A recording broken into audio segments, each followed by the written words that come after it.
சின்னங்களே, இன்று நான் உங்களுக்குச் சொல்லப் போகும் கதை நம்ம பூமி ஏன் சில நேரங்களில் அசைகிறது என்பதுதான்.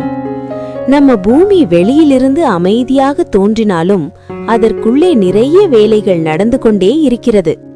பூமியின் மேல் பகுதி பெரிய பெரிய துண்டுகளாக பிரிக்கப்பட்டிருக்கிறது. அந்த துண்டுகளுக்கு பூமித் தட்டுகள் என்று பெயர்.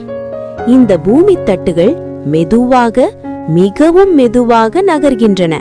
சில நேரங்களில் அவை ஒன்றோடொன்று ஒட்டிக்கொண்டு அசைய முடியாமல் சிக்கிக் கொள்கின்றன. அப்போது அந்த இடத்தில் நிறைய சக்தி சேமிக்கப்படுகிறது.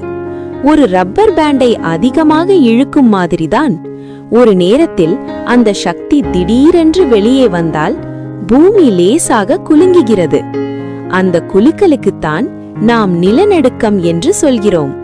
நிலநடுக்கம் வந்த பிறகு பூமி மீண்டும் அமைதியாகி விடுகிறது.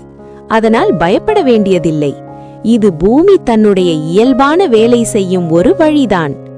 பூமி நம்மை பாதுகாக்கும் பெரிய வீடு போல. அதை புரிந்து கொண்டு அதை நேசித்து வாழ்ந்தால் போதும் சின்னங்களே. இன்னொரு சுவாரஸ்யமான கதையுடன் நான் மீண்டும் உங்களை சந்திக்கிறேன். வணக்கம். Please subscribe to Peekaboo Tamil.